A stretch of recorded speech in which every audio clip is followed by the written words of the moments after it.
Hello there, good evening and welcome to State of the Nation on the finest television, KBN TV. Thank you so much for choosing to keep us company. We are live now on DSTV channel 279 nationwide, and we are also live on Go TV 27 as well as Topstar 102 nationwide. And of course, not forgetting for those of you who may have been load shedded and you need to follow through this discussion using our social media platforms. Okay, you can go to KBN TV YouTube channel, or better still, stay with us on KBN TV Facebook page. I am your host as usual, Kennedy Mambwe. Tonight we look at the possibility of having a cohesive and united opposition ahead of the 2026 August elections, as a matter of fact, in the next few months from now. And to help me discuss this is a figure that has made a lot of headlines in the last few days, and I'm talking about the newly elected Tonse Alliance Chairperson and Presidential Candidate in the name of Hon Brian Mundubile, who is also Mporokoso Member of Parliament. Honorable Mundubile, welcome to State of the Nation and congratulations on your election.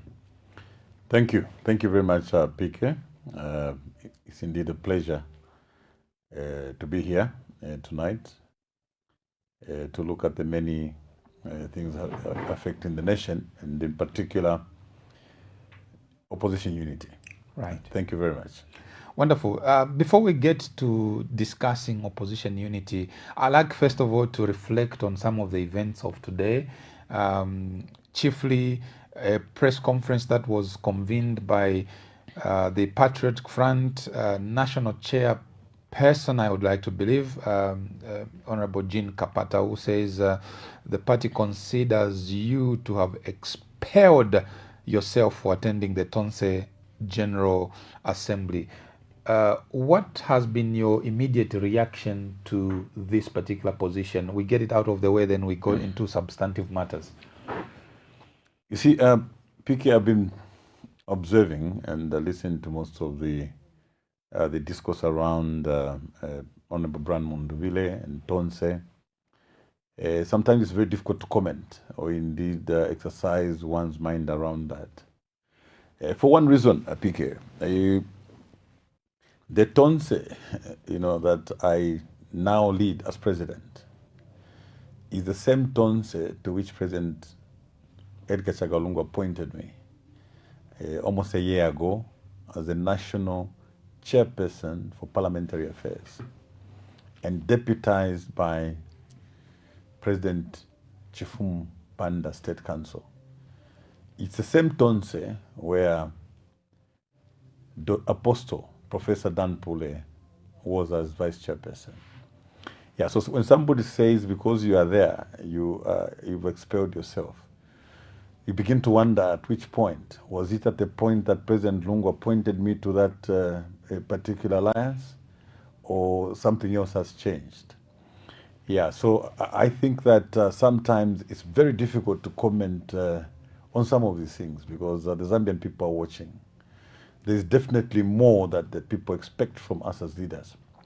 There's more that is expected of us. So even as we go out there to make comments, have press briefings, sometimes we should take a step back and think about the Zambian people. Right. What are the expectations? Is this really what they want to hear? You ask yourself one question. How many times will opposition leaders appear in public, fight in public, reconcile one day after, one fight after the other, one negative statement after the other? In the meantime, PK, the farmers are dying on queues, waiting for their money. Youths are being driven out of their spaces by the army. Okay, the civil servants are working under very difficult conditions. So at which point will politicians abandon their selfish interests, their heads, and tend to serve the people?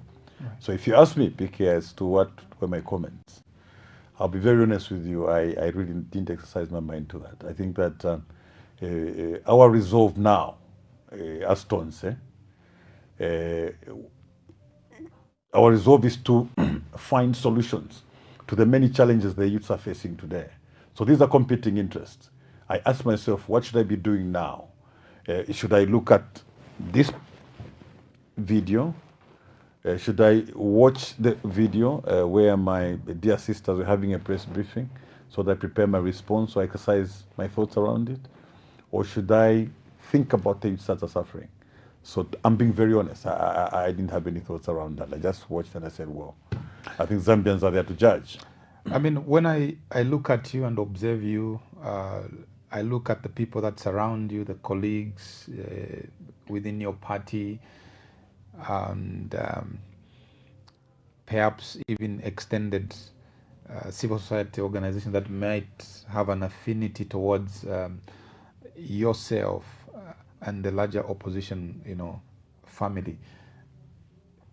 Do you still, feel that such sentiments coming from a party that should be uniting could be coming perhaps not at the right time? And how are the people who are gravitating towards you, are part of the same family, feel when they hear such sentiments? What are your feelers from the colleagues that you are surrounded with, who are from the same family?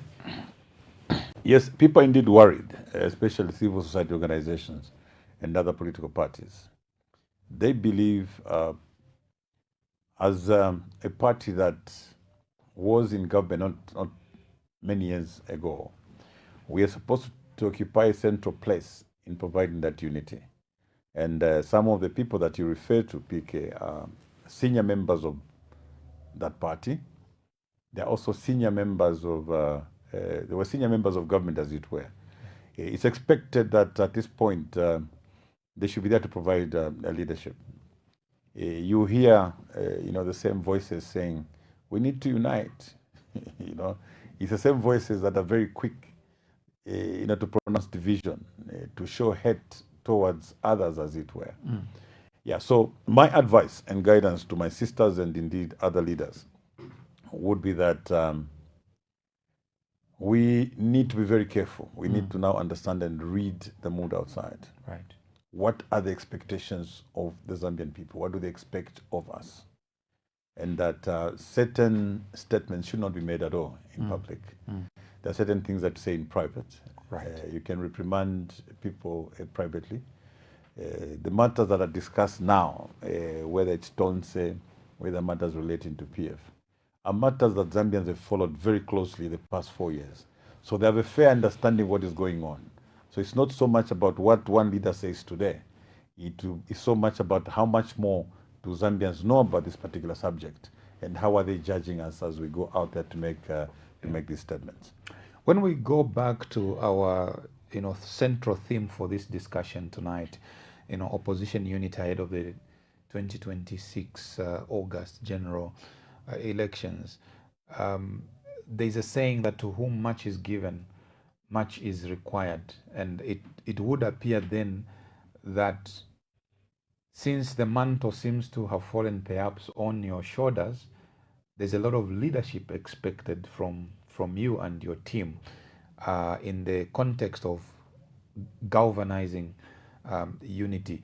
I think it would be in the interest of the Zambian people to know what would be your strategy to make sure that there is cohesion within the political landscape and that everyone begins to see that Zambia is bigger than perhaps personal interests that are being fronted from different, sections. Yes, PK. We've actually started engaging. As Tonse, we've started engaging other political parties. This is not a new thing. When Tonse was created, just by way of background, President Lungu's view was that being the biggest opposition political party, whose illegal status was hanging. Yes. We needed to come together with other opposition political parties, right, taking advantage of the structures, our structures right across the country, as it were. And you see, PK, most of the political parties admitted to this one fact, that you are the largest opposition political party. Right. During the time of contestation and differences, most of these parties have been coming round to talk to us individually and say, why don't you quickly resolve your wrangles so that we can come together? So after yesterday's event, I want to tell you that there's been a number of phone calls with the people that we had engaged with previously. So what you're going to see a number of political parties coming to work with us in Tonse to unite the opposition. Right. So it's not a new subject that we're talking about. Yeah. What many were waiting for, they were waiting for PF to provide leadership within Tonse first of all, and then Tonse will begin to attract other political parties. Right. So now that we are done with our Congress, the leadership has been chosen. These political parties are now coming round. We already have started engagements.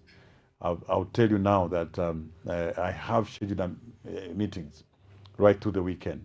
Right. So you'll begin to see parties coming together to work with us. Talking about the General Congress that you held, I must confess it took most of us by surprise. We were not expecting it. We had read your announcement of postponement. Was that very strategic, or it was an afterthought? What really happened? Was it a rushed process? Could you just perhaps walk us through, now that is after the fact? It would be good to just get some insight into what went behind the curtains to plan such an excellent execution.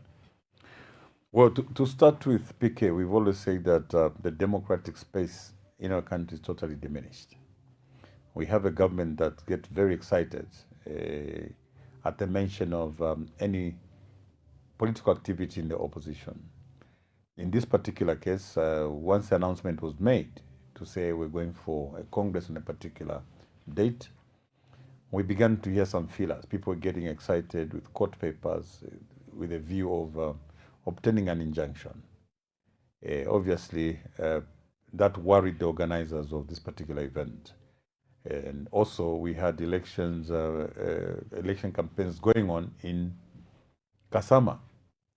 Yeah, so really, it got everybody worried, knowing very well that from the experience that we have with the PF, where a simple injunction is taking months, as it were. So I think the organizers were very active. They were alert, ensure that the organized meetings where the Council of Leaders agreed to abridge the time, in case what we're hearing was true, and it was agreed by the Council of Leaders that we could actually have the Congress earlier than stated.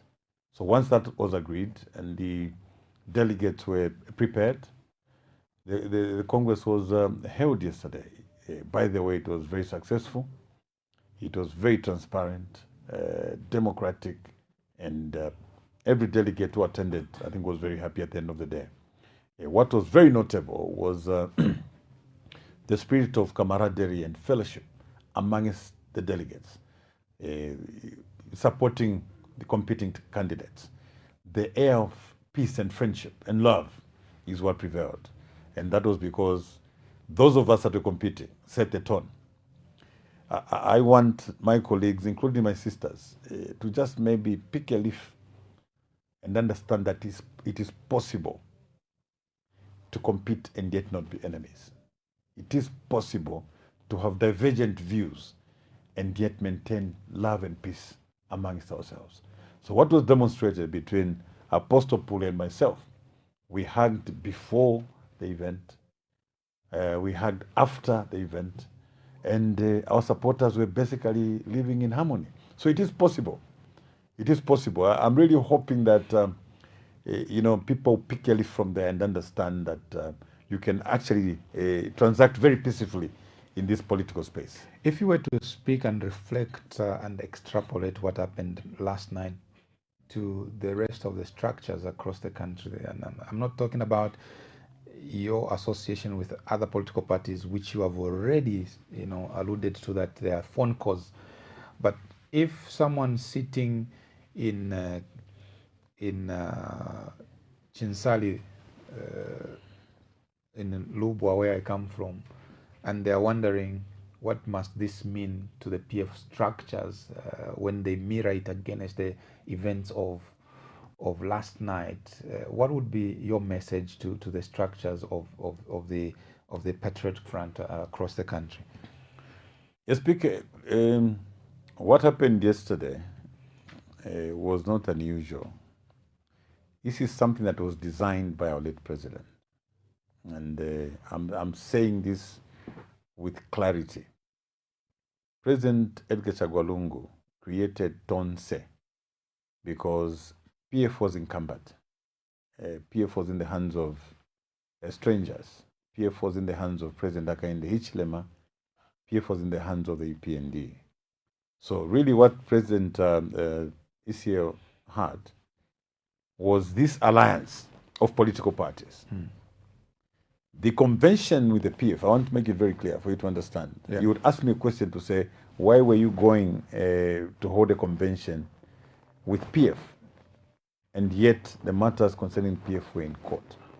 So President Lungu's version was that for purposes of sanity, for purposes of accountability and transparency, we are going to use the PF constitution, right, to hold the convention. So what that meant was the PF structures, as per our constitution, will take us to a convention, elect a leader. That leader was to go and take up the position of chairman and president of Tonse, a position that I hold today. Right. Along the way, because of some activities within the PF, the Tonse Council of Leaders decided to strip the Patriotic Front Party of its status as an anchor party and as a party that will provide a presidential candidate.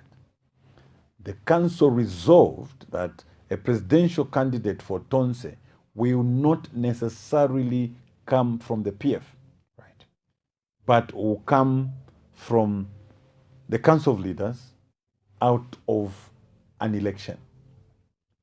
So if PF was to hold its convention today, the winner of the PF convention today would not be the president of Tonse.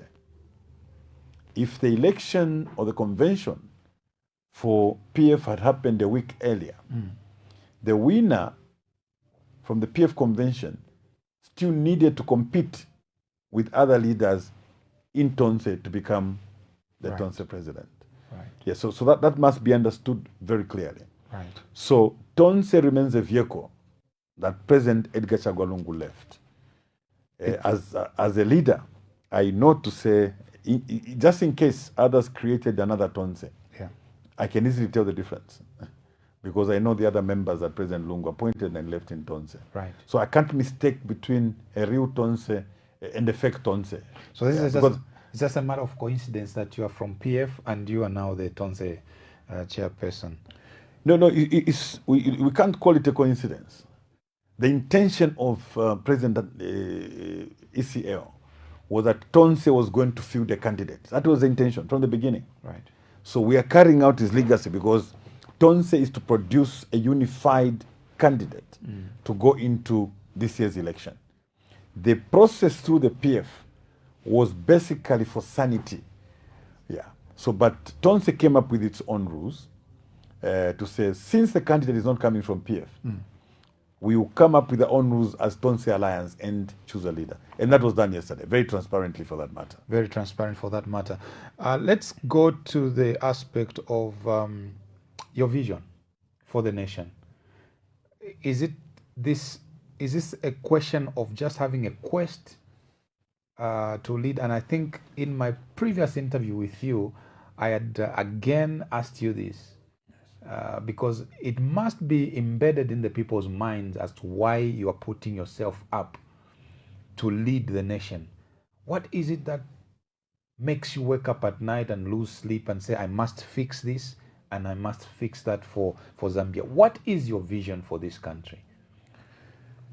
Of course, PK, vision must be anchored on something.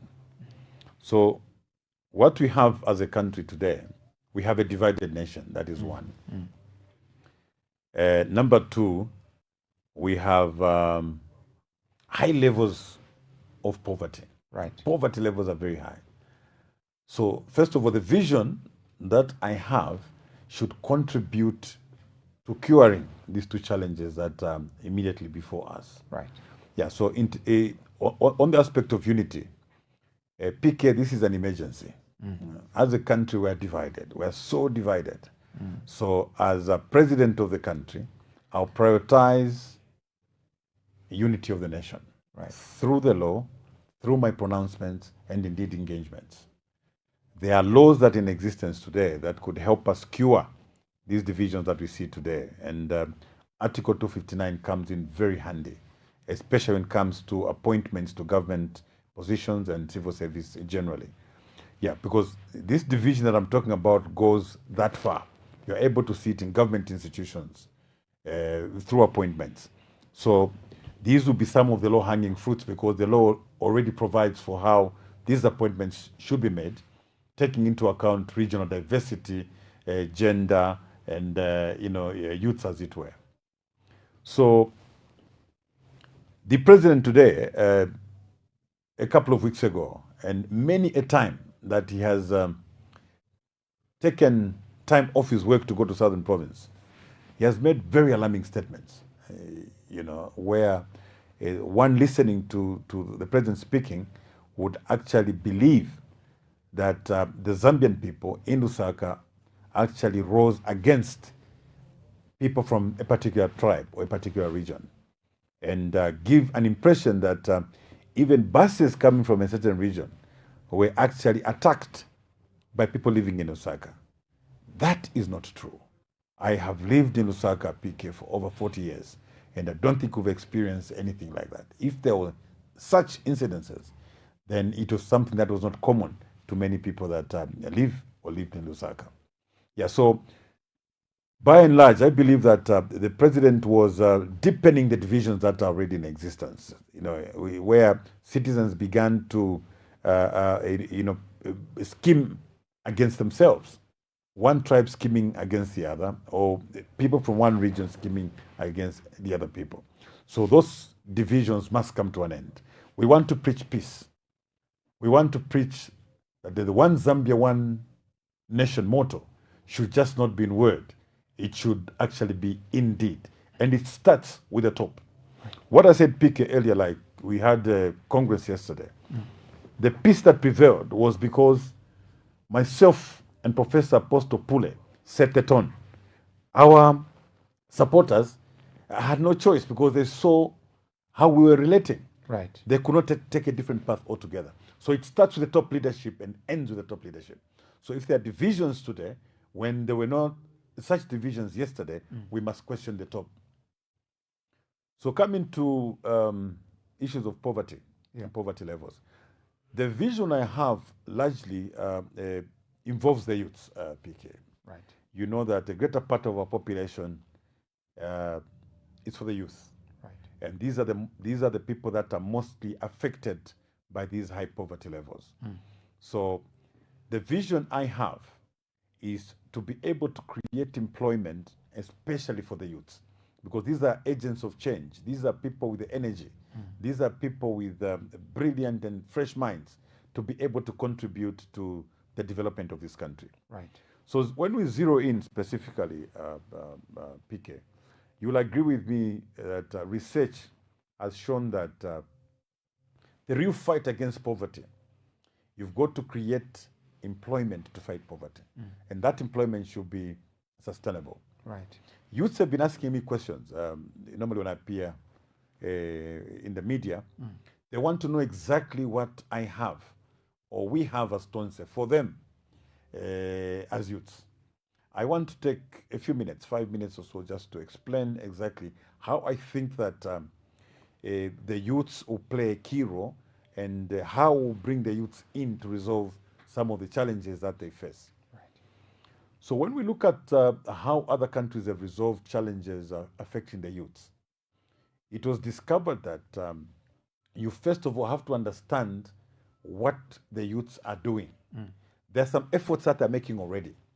So you need to get into what they're already doing, something they're already accustomed to, Right. and only enhance it. When you drive around PK, just here where we are, near around here, from Mutendere, Kaulonga, right through, you discover that most of our youths are actually doing a lot of metal fabrication. They are also doing carpentry. They also trade in fresh foods, be it vegetables, chicken, meat, and so on. Let's start from there because the idea is to deal with it simplistically. So if we decided today that we wanted to get 2 million youths employed, and we start with what they're already doing, we would go, for instance, in the carpentry industry as government, create factories, maybe even up to 1 kilometer long. Those factories are financed by government because government has got to intervene in most of these solutions. So I don't really subscribe to this doctrine of government having no business in business. That's what has landed us where we are. We have gone to countries where government has had business in business, like China, for instance, and they've resolved most of these challenges. So let's take carpentry, for instance, and you've got a 1 kilometer long factory. This particular factory has got financing on it. You've got CEC providing financing on this mega factory. You've got modern equipment bought by government for and on behalf of the youths. The youths are really coming in there with their raw materials and producing quality products. Zambia Bureau of Standards also finds its place in there to certify and ensure that standardized goods are produced. So what you're doing there, PK, is the backward and forward integration. On one hand, you resolve their problems as regards equipment. You resolve their problems as regards quality control. You resolve their problems as regards market. Because government, by way of policy, can decide to buy all its furniture from these certified factories, where there's one in Lusaka, one in the Copper Belt, at provincial level, for instance. So that is one way of getting into what the youths are doing already, then getting government involved and resolving the challenges that they have. Because the challenges that they have to do with equipment. Government procures equipment, quality equipment. The challenges that they have to do with training. We've got youth training centers right across the country. So one of the conditions to be able to work in these or occupy space in these mega factories is that you must be able to employ youths who are graduating from these youth centers. And that's the only way you're going to get favor from government in terms of government contracts. So it's all lined up. Right. Okay. So given your passion, towards resolving issues around the youths, and you say you have been asked questions when you appear on media platforms by the youths themselves, what are some of their major frustrations currently? I mean, I recall in 2021 they formed part of the bigger block of voters premised on the, you know, promises that they were given, that Bali was going to fix. Now that they are coming to you, asking you, what are their pain points? What are their frustrations? And what are these things that, you know, are close to their hearts as young people? Yes, like you rightly put it, PK. That time, Bali promised to fix it. So Bali was providing solutions.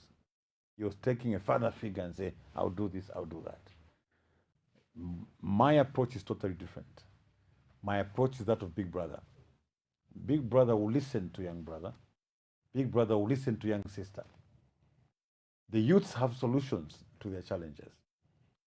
I've just talked about one, for instance, to do with the industries in metal fabrication and the carpentry, as it were. So the frustrations, first of all, were that promises were made, but not based on anything. Okay, PK, to create employment, you've got just industrialize. That's the key. Whether it's for the youths or the general population, sustainable jobs can only be created through industrialization. And industrialization can only be achieved through investment. So in this particular case, for the youths, we are saying if we have youths that have got pottery businesses, for instance, most of them are losing out. They're spending the whole day at Soweto market trying to sell their chickens. And because this product is oversupplied, many a time they're making losses. The question that is there, can government intervene? The answer is yes, they can. How would they intervene?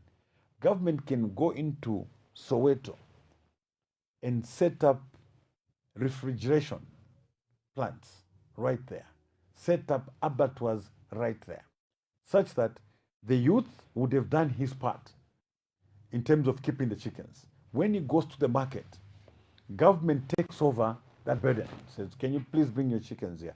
Put them through this abattoir. Can we freeze them?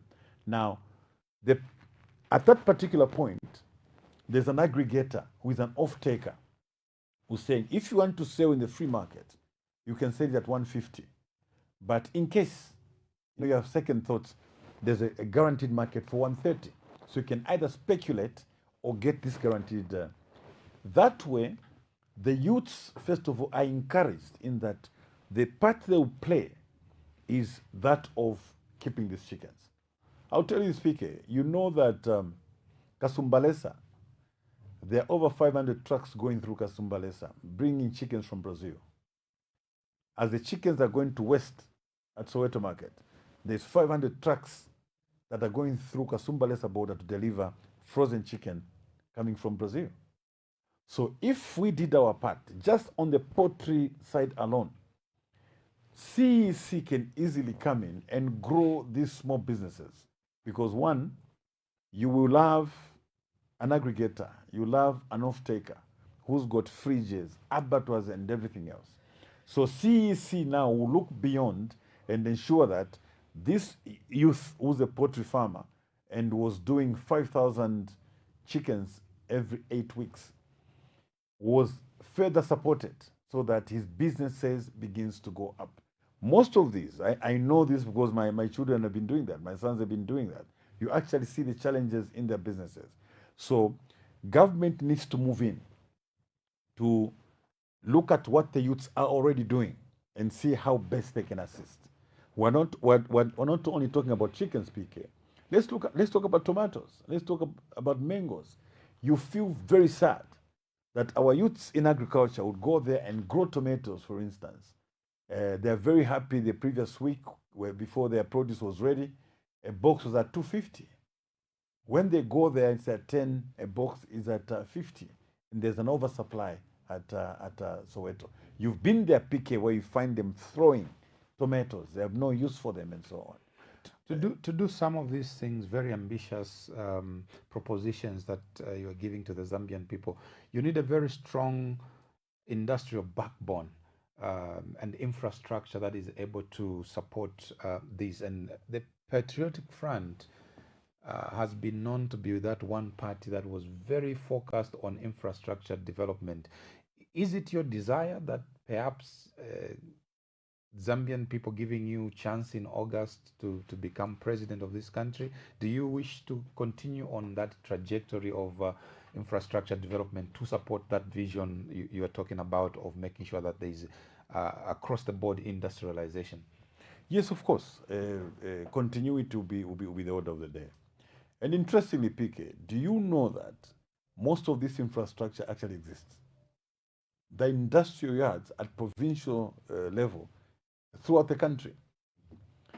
What is not there now is the political will to ensure that these industrial yards are actually operationalized. So the moment you say government has no business in business, in my view, that's where the problem comes in. Because this particular infrastructure is there. A lot of money was spent on these industrial yards. But then what? Okay? Do the youths have enough money? Do they have enough funding to be able to buy this high-tech equipment, to use to produce whatever they want to produce? So in terms of infrastructure, it's already there at provincial level. Right. So some of these solutions that we're talking about are already sorted out halfway. What is required is now funding. Government intervenes. Government comes in to intervene by providing funding to these particular projects, be it through CEC or any other interventions. I was saying that the setting up of small and medium enterprises ministry was a brilliant idea. I can't take that away from my colleagues. But they needed to plan to the end. Had they planned to the end, they would have also looked at ensuring that there is probably a bank that supports these small and medium enterprises. When you look at the challenges the youths have, small and medium enterprises, it's mostly to do with finance. So that's what needed to be sorted out first. So industrial yards are there. The software is lacking. The software is the political will and the funding to these particular projects. And that's exactly where we say we are going to come in. This also is the same thing with mining, the so-called illegal mining. As opposed to deploying soldiers and heavy equipment to go and drive away these particular youths, you could simply move in and take a record of who are the players, these locals, who are they? Can we take note of them? Whether they're 4,000, they're 5,000, and whatever it is. Take them into incubation. Put them in incubators where you're going to train them on safe mining. You're going to teach them on how to maintain the environment and many other things. When you are doing that, remember, government has to be deliberate. Government should put in money to solve this problem. Okay, get them out there and take them for training. Pay them some allowance as they're being trained so they can sustain themselves. But in the meantime, map out the area. Investigate the quantum of the resource that is in that particular area. The time you are giving out licenses, you are already speaking to aggregators to tell them that there's so much gold in that particular area. In the next 3 years, if you brought in this capacity, you'll be harvesting this quantity per month, per year, and so on. So it all plays out. These youths, remember, PK, did not benefit from $100 million that government was spending on surveying for minerals. Government has paid private players millions of dollars to survey and map out the minerals in the country. These youths, on their own, using the ancient methods, discover the resource. Okay? So let's ensure that they benefit from that particular resource. Because one, they are Zambians. Two, they need to survive. They have no jobs. They have found something. So what government has to do is to be able to convert the informal sector into a formal sector. Those young Zambians can employ 2, 3, 4, 5 on their licenses. They've been trained on how to look after money, how to look after the environment, and how to do safe mining on a resource that they discover themselves. When that is done, the people who are going to secure that particular area are those license holders themselves. You may not need guns to secure that particular area. But most importantly, government to be able to build its gold reserves out of that same gold that is being mined there. Right. Let's look at another key, economic sector, and that is agriculture. Agriculture has for a while been perhaps second economic stay in Zambia from mining. And you have in the recent past a number of small scale farmers, building capacity to the place where we should be feeling confident to be the food basket of the region. But I feel from where I'm standing, and I'm not sure from you, and this is why I need to throw this question to you. It would appear that there is some frustration that could be creeping in when we look at the government promise to make sure that the farmers are paid in good time. Here we are, close to February, still some farmers haven't been paid. We've seen queues in rural areas, in Choma, here in Chongwe, in Chisamba, different parts of the country, farmers still queuing up in the middle of a rain season, and they were hoping to use their harvest, their money from that harvest, to reinvest so that the farming becomes part and parcel of their livelihood. But here we are today. What would be your intervention to make sure that perhaps what's happening does not recur? And if you were to speak to perhaps one of the things that may have led to this particular situation where farmers in February, I mean, today is 29th, 28th. So in 2 days or so, this month is coming to an end, and I can clearly see that perhaps there will still be some farmers who would have not been paid in February. What would be your solution? What would be your advice to the government with regards to addressing this particular key important sector of agriculture and the ills that peasant farmers, small scale farmers are having to be subjected to? Yes, PK. It's important to give some background to the agricultural sector so that we appreciate the challenge that we have today. In the run-up to the 2021 elections, President Hakainde Hichilema went and campaigned to the farmers on the basis that he was a farmer himself and he understood farming very well. And many farmers were very happy that now they had their own man going to State House. They turned up in numbers. I know this, that in Northern Province, some of them were actually my cousins coming to me to say, how we kwena munyine fotueleleko now wishwa which wachilamo i 6 bags mutupela abena na bala yokuti bakula tupela ko 8 bags edio ngatulefo okushitila pona umbi takulashita pali 250 nomweba Mundubile no uteko when mulishita pali 650. So if kwena okulingana fenefyo tule mono yumulumendo, I think wikachwala bakobwino. So they voted for him. So the first year when they got into government, the yield dipped by about 25%. We had already reached 3.6 million tons that time. They went down to 2.5 million tons, which was about 25% dip. During that time, we already had enough maize in the shades that would last 2 seasons. As government, we had planned to ensure that we're food secure. Right. So when our friends came into government, at that time, of course, there was a lot of excitement, having won an election and so on, and they felt there was so much maize. And we actually won them on the floor of the house. There was no need to sell that maize. We're food secure for 2 seasons. We advised them not to sell that maize. That's the only way they could encourage farmers to grow more and be able to secure other markets away from government. They didn't do that. They themselves as government now began to eye the market the farmers were eyeing in Congo. The UPND government is full of businessmen. So they actually prioritize profits They began to see profits. Food security was no longer an issue. So they rushed into Congo and sold all the maize, 1.5 million tons. That's where the problems started. So we've had challenges building up that buffer stock that would help our farmers, help our citizens in the time of need. So what transpired then was that they tried to recover from that position.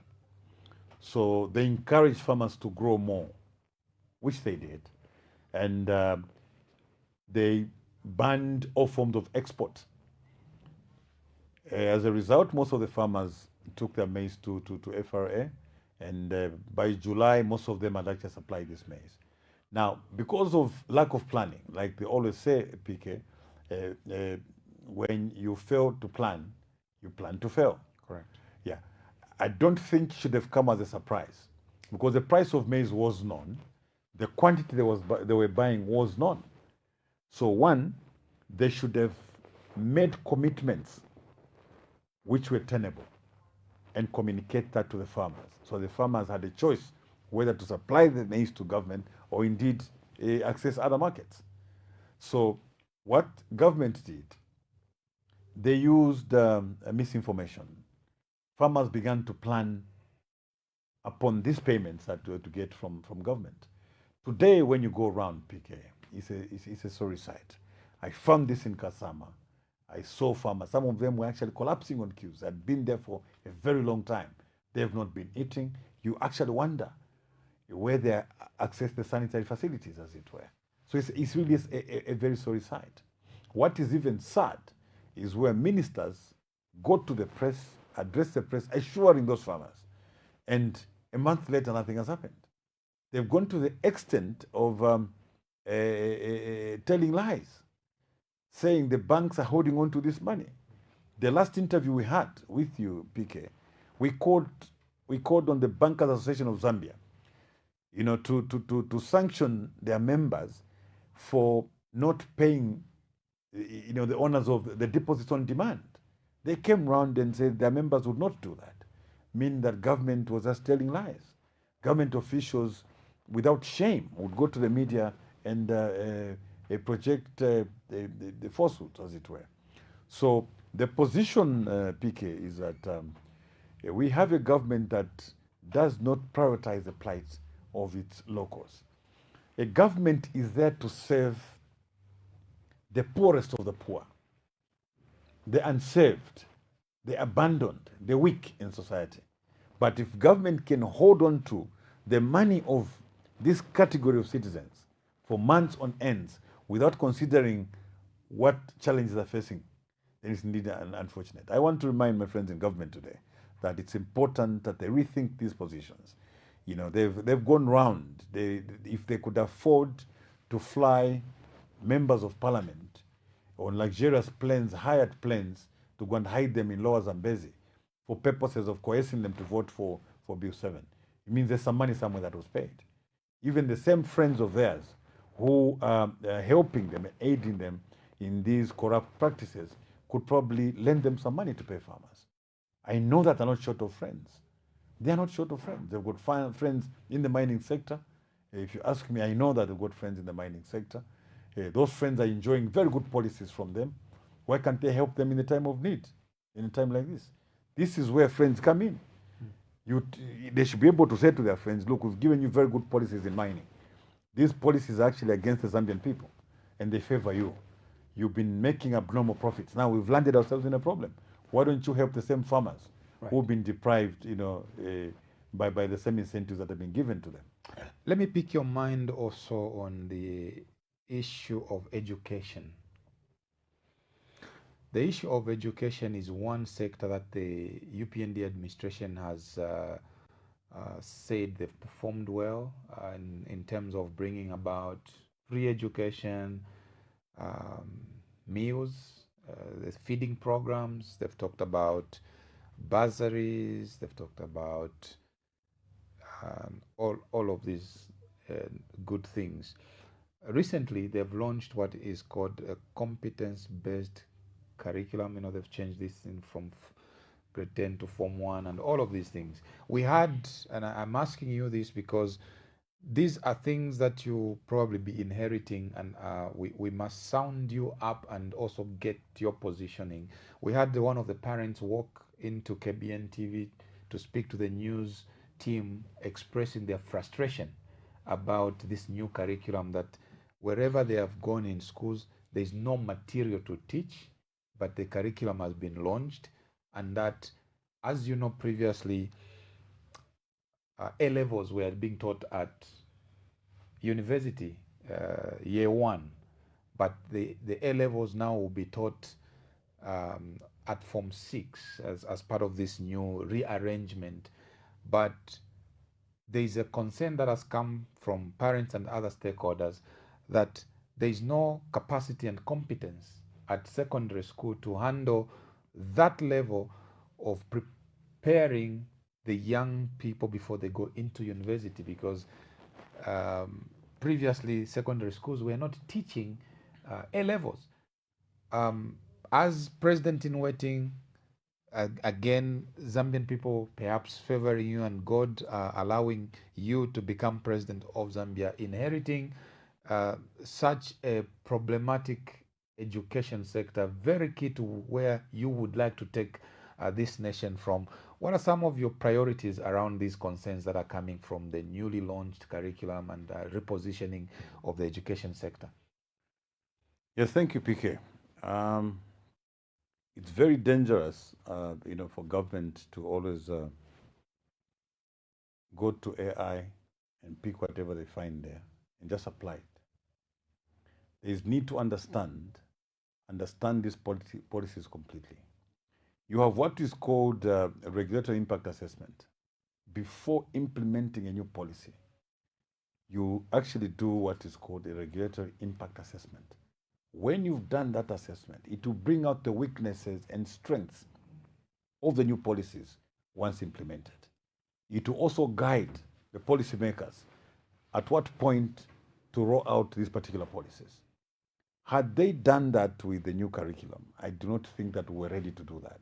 I've gone around, people have come to me to talk about issues of capacity. There are no materials, as it were.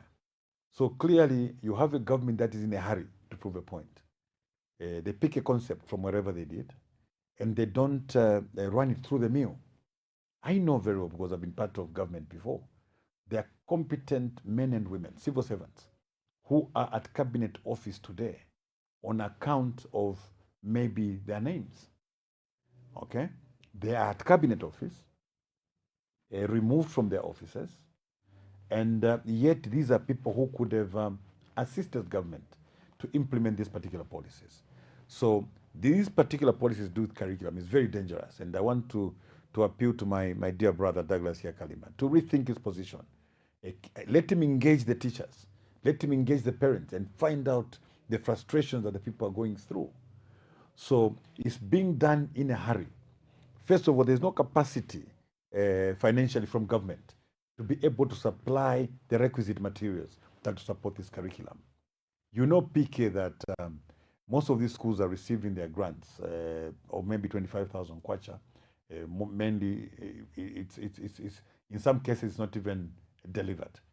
So the schools are already struggling with their regular recurrent costs, even before you bring in new curriculum that requires a lot of materials.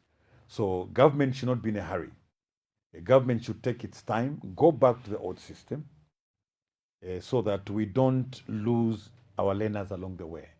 We don't produce half-baked learners who are going to have a lot of problems in performing as they go to higher learning institutions, as it were. So this is a problem. It's a problem that has to be dealt with. So when you talk about free education, a very good concept, inherently good. But like I said, you always have to do a RIA, to understand the impacts of implementing a particular policy. Had they fully understood when they were implementing the free education policy, they would have actually discovered, from the demographics, that the infrastructure at hand was not sufficient, to be able to give learning space to the learners. It's not only about space, PK. It's also about teachers. How much workload would one teacher handle? Statistics show that between 35 to 40 learners, so that teachers are effective. A teacher should be able to, by the second week of meeting the pupils, they should be able to remember their names and also understand the strengths and weaknesses of individual learners so that they are assisted along the way. Teachers are trained to do that. Now, if you give them 120 learners, clearly there's a problem. Meaning that, yes, in terms of quantity, would have achieved, but have we also achieved when it comes to equality? You talk about grants, like I said earlier. Most of the frustration in schools is actually from the funding aspect. The fees, when I was minister, I think the fees were as much as 2,000 kwacha at some point. We reduced them by 1,800 to bring it to 200. That 200 is what the parents were paying to the schools, that we're assisting them to maintain the surroundings, the sanitation and everything else. So when government changed that and replaced it with a blanket 25,000, they again did not do a RIA. There was no impact assessment on that particular decision.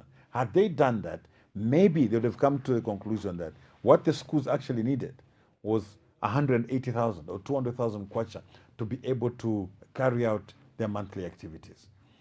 They then would have removed that 200 kwacha from pupils, making it free education, but be able to give the school the 200,000 kwacha that they need, because that's what they will need to get their chalk, their cleaning materials, pay their daily casual workers, and so on. Schools are unable to do that. If you go to the schools randomly, they're actually complaining about that. They're unable to function normally. So the result is that most of the head teachers and teachers in these schools are actually frustrated. But they're the same ones who we expect to impart knowledge in our children, because this is free education and everybody else is happy. So I want to implore my friends in government today. There's need for them to really look at these policies. Let them be very sincere, go on the ground, interrogate these policies, and see exactly whether there's a positive outcome or indeed a negative outcome. Talking about education and government having to relook at the things that they are focused on, the Minister of Finance has made, I'm not sure if it's him who has made the startling revelation, and it reminds me of the question of who discovered Mosotunya, whether it was David Livingstone or The villagers. the villagers. So the minister has gone to Kasama, Minister Sokotwane has gone to Kasama, and he was fumed at some bush saying, we funded this university, but all I can see is a small, structure that has been erected there. It would appear that it's a startling revelation. It is something that calls for investigation. What could have happened to the funds? The university was needed, called Tumpa University, and that's in your area in Kasama. You probably may be very familiar with this case. Could you enlighten us? What is the history of this particular revelation by the Minister of Finance, that money could have been gobbled, spent, stolen, or siphoned out of the project, that it should have been impacting the lives of our people in the north? Yes, PK. Kasama, there are by-elections going on right now. A number of ministers, senior party officials are actually in Kasama. I've been in Kasama the past 1 week to campaign for their candidates. What I've observed is that, of course, the ground in Kasama has not been very friendly to our friends in government on account of the many failures that they've registered in this period they've been in government. What we have seen, we saw senior government officials resorting to other methods of wanting to disparage the government, the previous government, as it were. The statement by Comrade Musokotwane is worrying. It's worrying, especially that Comrade Musokotwane and Honorable Milupi come from the same cabinet. When you go to Parliament and find out what the response from Honorable Milupi was concerning that particular project with what Honorable Musokotwane is saying, then as a Zambian, you must be very worried. People coming from the same cabinet giving two different positions. Comrade Milupi, as Minister of Infrastructure, cleared all those stories surrounding Ntumpa University and Wapula University. And yet, 2 years later, Comrade Musokotwane can actually go there and make some very frivolous statements, statements that should alarm the nation about misuse of funds. What's the real story there? Well, the real story is that there was some Chinese funding of about $200 million, which was dedicated to FTJ University in Wapula. And during my time as minister, we had received a request from the bishop, Bishop of Kasama, Archbishop of Kasama, Bishop Ignatius Chama. He asked me and Honorable Mutati, who was the finance minister then, to consider building a university in Northern Province. We had gone to pay courtesy call on him. So as a very active minister at the time, I swung into action to try and see how best we can get university going. So the bishop had also suggested there was a brand new school in an area called Ntumpa. It had been completed, but not yet commissioned. So he actually suggested, why don't you just convert that into a university? I invited the Minister of Higher Education then, Professor Nkanduluo, to come and look at that possibility. So when she came, she discovered that this school was very nice and she didn't want to disturb it as a secondary school. She then remembered that there was $200 million put to one university in Wapula. She actually said it was within her power and the ministry and cabinet to agree that that can be split between two universities, one in Ntumpa and one at FTJ. So that's how that decision was made. So there was a Chinese contractor. The same contractor in Wapula was a contractor in Northern Province. These contractors were strictly paid by the Chinese government. The only part the Zambian engineers had to do was to certify the works as it were. So according to the answer that was given by the Minister of Infrastructure on the floor of the House, the contractors had been paid for the designs and mobilization. So they went on the ground to find out whether the designs were there. The designs were there. Whether the contractor had mobilized, the contractor had mobilized on both sides. In the case of Wapula, the contractor actually started the actual works. So in the final certificate at termination, government actually owes that contractor money because he had done some work for which they had not paid. So this was the question on the floor of the House. But PK, you also remember that our young man PK, Innocent Piri, IP, had taken it upon himself. He went to Luapula to do this investigation. There's a full documentary. And the consultant in that particular project took the interview and gave clarity, which was very similar to what the minister said.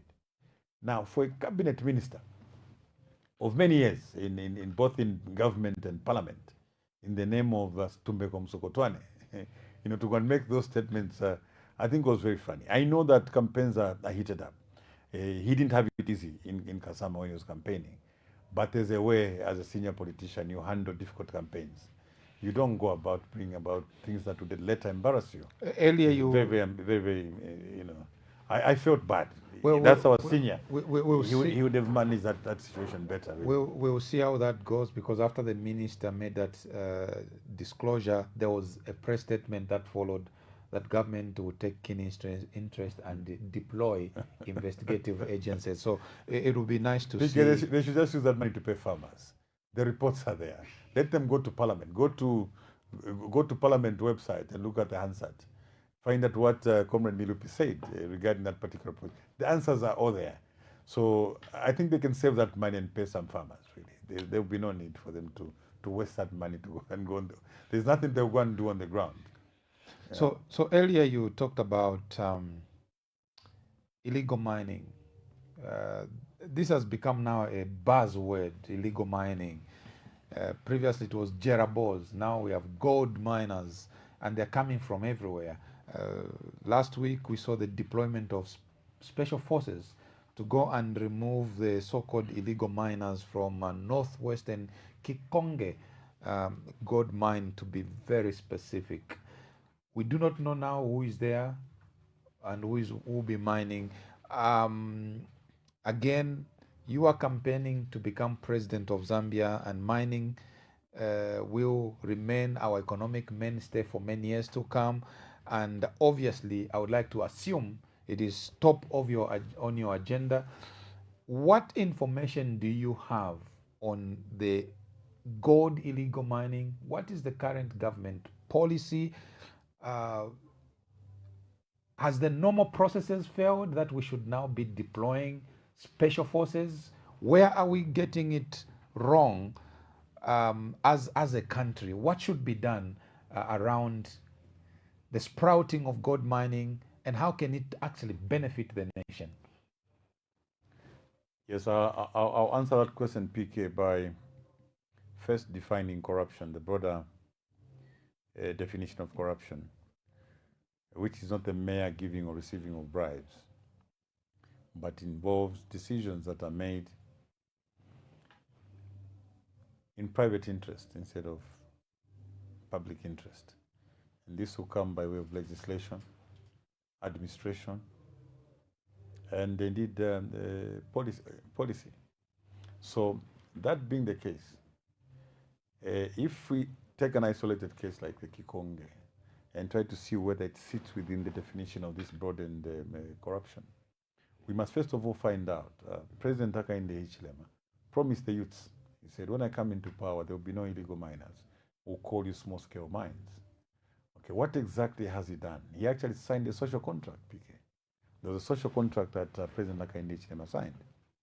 So if you look at the situation in Kikonge, and you look at the decisions that are being made, are they being made in public interest? In this case, in the interest of those youths, men and women at Kikonge, or private interest? We've seen similar maneuvers happen before, where some big player, some big investor with a deep pocket comes around and government officers and officials make decisions to disadvantage their own citizens. So my prayer is that the situation at Kikonge will not result in a situation where tomorrow we are told we have found a very big investor who is coming to invest in Kikonge. Because then that will be total corruption.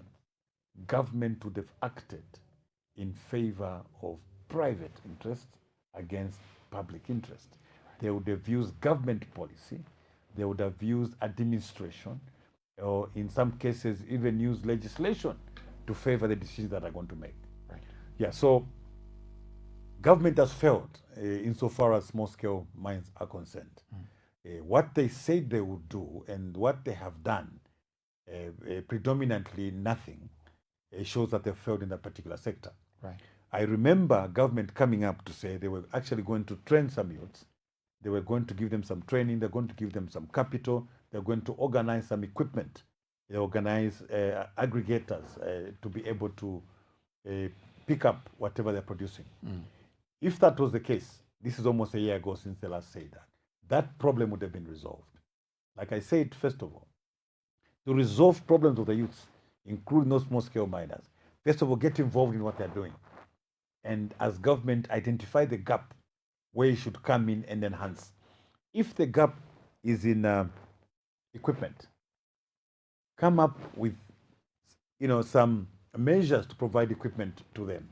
Find a big buyer, find an aggregator, an off-taker who should be able to set up in that area, supported by government, and assist these small-scale miners. So the solution to our youths at Kikonge Mine actually resides in the youth themselves. If you ask them, they will tell you what they need from government. Right. First of all, they need to be protected. We should be protecting those youths. The presence of the police or the army there should be to protect our youths against foreigners who are coming to that particular area. Those guns should not be pointing at those youths. The guns should be defending those youths and pointing at intruders, foreigners who are coming, to disturb the youths who are mining from their soils, really. Right. Yes. Let's talk about the Kasama mayoral by-election. I think last week you were in Kasama. I want to ask this question from two angles. Number one, what do you think are the main campaign issues that may likely to affect the outcome of the election? What are the people saying on the ground? That's number one. Number two, as at the time we were starting this program, I like to believe that counting was underway. We are not permitted to declare what the outcome would be, but obviously you have people on the ground. What were the initial assessment that you were getting as at the time we were starting this program? So you are speaking to two things. What are the issues on the ground in Kasama? Number two, what are your personal assessments in terms of what might potentially become the outcome of the mayoral by-election in Kasama? Thank you very much, Pastor. When you go to Kasama, the people of Kasama had one major complaint. All major road projects around Kasama were terminated by the UPND government. You're talking about the Mpika Kasama Road, that was terminated. All the feeder roads within Kasama were terminated. The township, the contracts for township roads were also terminated. In the surrounding areas, because the voters are also, they also look out. And Seluka Kayambi Road project was terminated. The Mporokoso Kawamba Road was terminated. Mporokoso Nsama Kaputa Road was terminated. Mbala Kasaba Bay Road were terminated. So there is no success story of infrastructure in Northern Province by the UPND. So the people in Kasama and the surrounding areas, because we had a number of our supporters coming into Kasama to campaign, actually delivered the same message. So it was not so much about those two constituencies being occupied by opposition members of parliament. Even in the area where the vice president comes from, the road network is bad. There was a contract for a bituminous road. It was actually terminated. So we were going to the election with the vice president failing to deliver a road to the area where she was actually a member of parliament, where she comes from. We have a member of parliament from UPND in Mpulungu. There's no infrastructure project in Mpulungu whatsoever. Imbala is the same story. Senga Hill is the same story. So the issue of infrastructure in Northern Province is very, very serious. Because look, the people of Northern Province are able to watch on TV. They're able to see other projects being worked on. For instance, one such project is the Monzeniko Road. It's actually completed. It was terminated at the same time with the other projects. And the people of Kasama were asking, they were wondering why Seluka Kayambi road project was terminated when Monzeniko Road, after termination, they were able to give it to another contractor at 3 times the original cost. They wondered why wasn't that money spread out to other areas. Number two is the issue of farmers. You go to Zanaco, you go to Indo, and all those banks. We've had farmers sleeping in queues. Farmers have failed to participate in this agriculture season because they have not been paid. The issue of load shedding and the cost of electricity. Many businesses went down. You have a number of people that got loans from CDF, and they started their businesses that was relying on electricity. So they are unlikely to pay back those loans because of the prolonged hours of load shedding. And yet, government, local authority, government is busy chasing for those repayments. These people are very unhappy, and they're unlikely to give a vote to the UPND. They feel that this is punishment.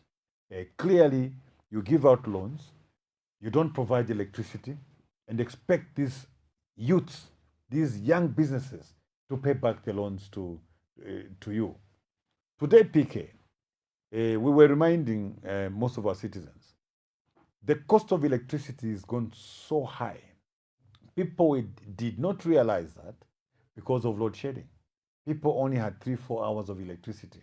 And in that time, they thought they were paying normal tariffs. Now that they have power 24/7, a lot of households are now crying. But look at the plight of that civil servant. That civil servant has had no salary increment. That civil servant can barely afford to pay rentals from what they are getting as a salary. And yet electricity is so expensive. So government is there to solve problems, Now, civil servants are key stakeholders in implementing projects and government policy. So I'm starting with the civil servant because they're nearest. These are key stakeholders to government itself.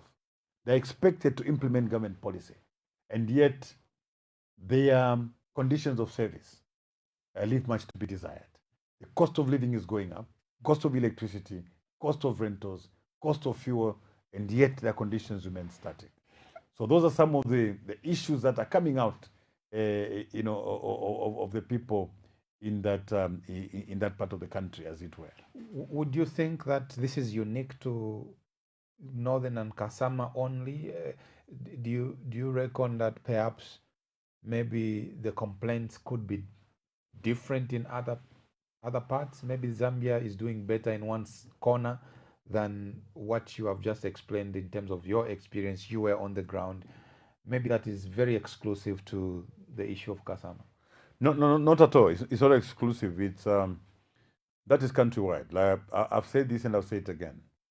Government, the developmental projects in government should be structured.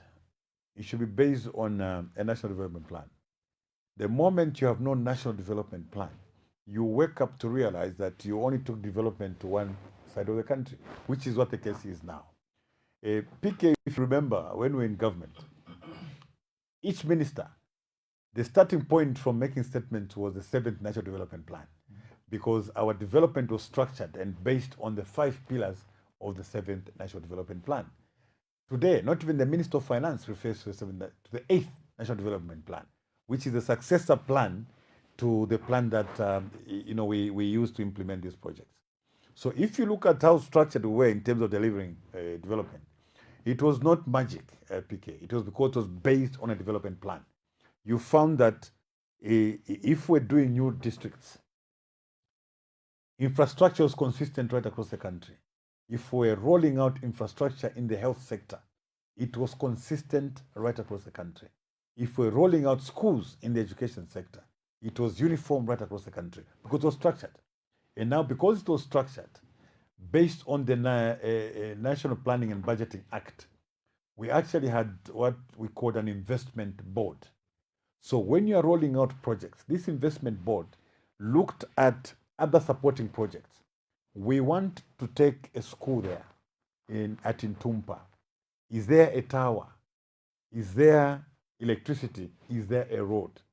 So that the projects that will be presented by Ministry of Infrastructure will actually be realigned to areas where we've already invested, so that we don't throw money all over the shore. So what has happened under the UPND government? Because one, they actually have no recourse to the National Budget and Planning Act.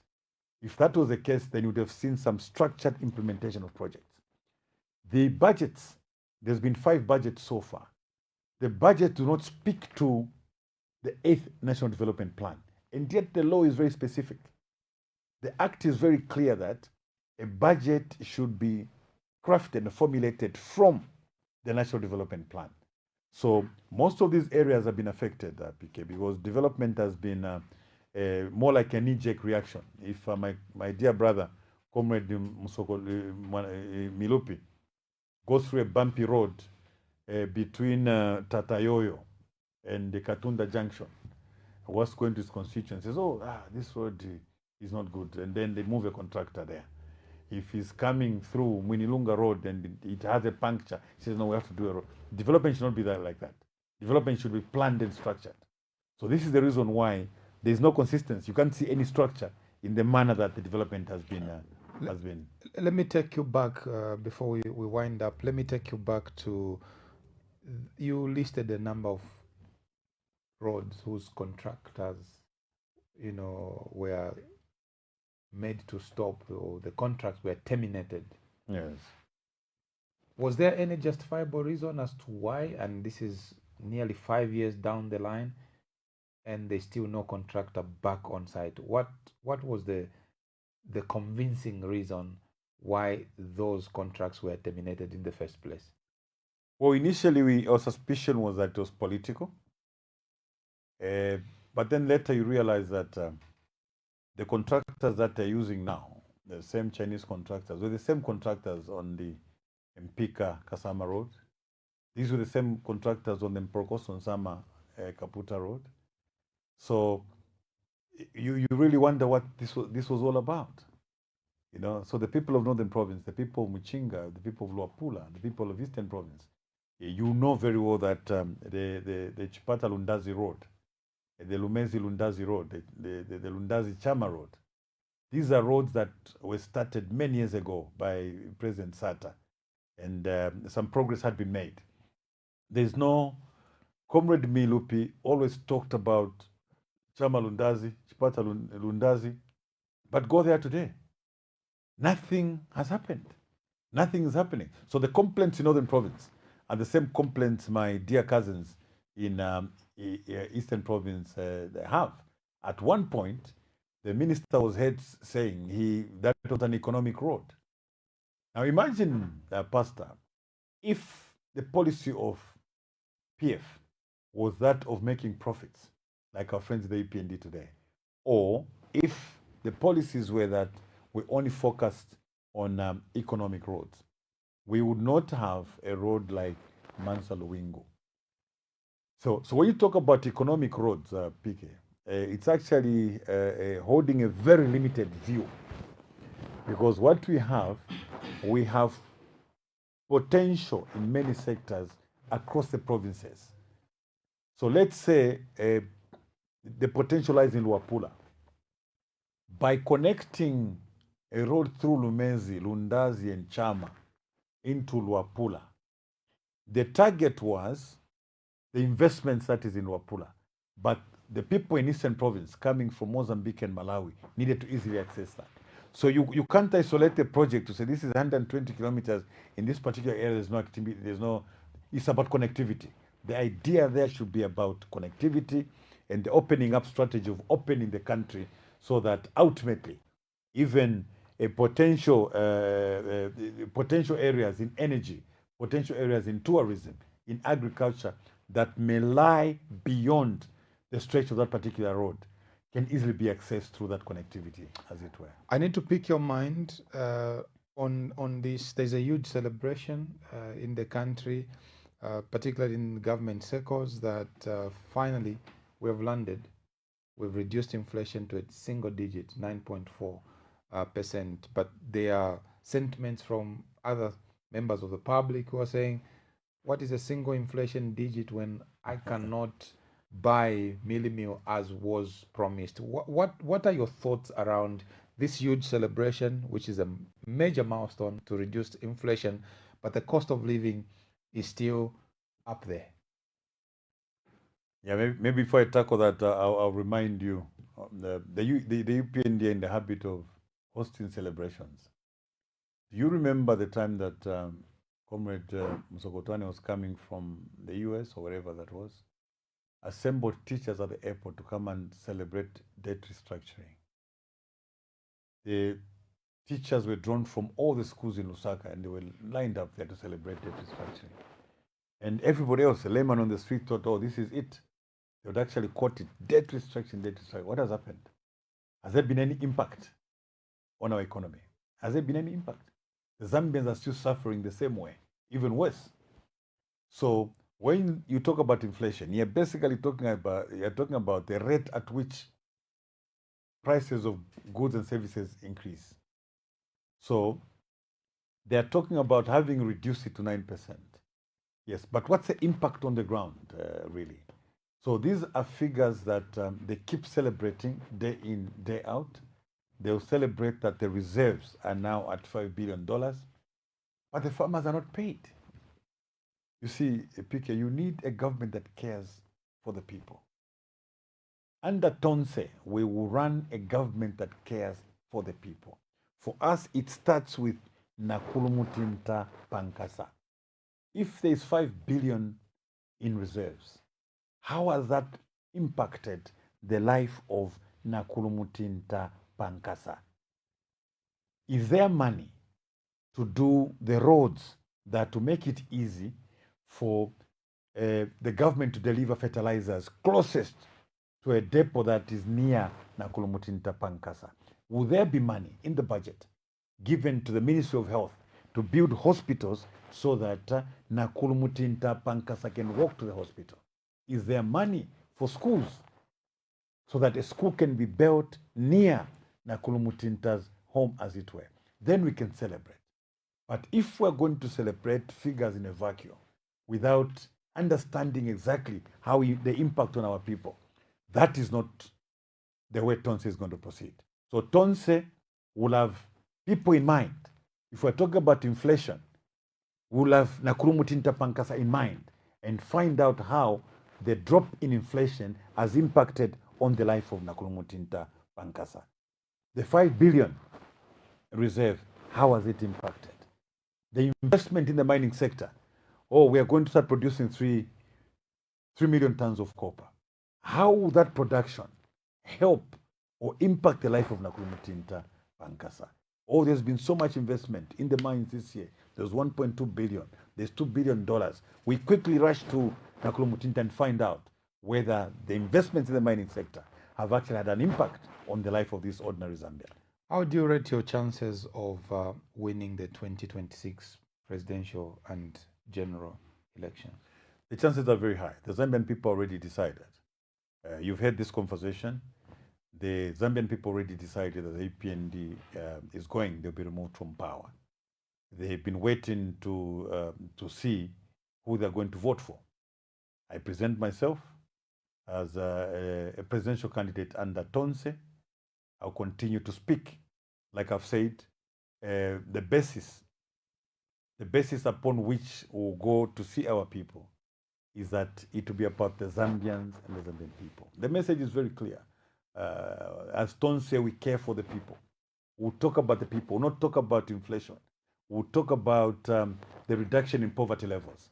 How many people have been saved out of poverty. We'll not talk about what we have in our reserves. We'll talk about how many kilometers of road we have done under feeder roads. We'll talk about how many extra schools that we have built. We'll talk about how many factories and how many youths we have employed as a result of certain measures. That will be the difference. Whilst the EPND celebrates figures in inflation and many other macro fundamental numbers, we will be reporting on the actual impact. What a measure that was taken under youth employment creation. How many youths have been employed? How many women have been employed? And exactly to what level they've reduced the poverty levels. So whereas our friends do not have the people in mind, we will have people in mind and will be reporting numbers of the people that would have benefited from our policies and not reporting numbers in a vacuum.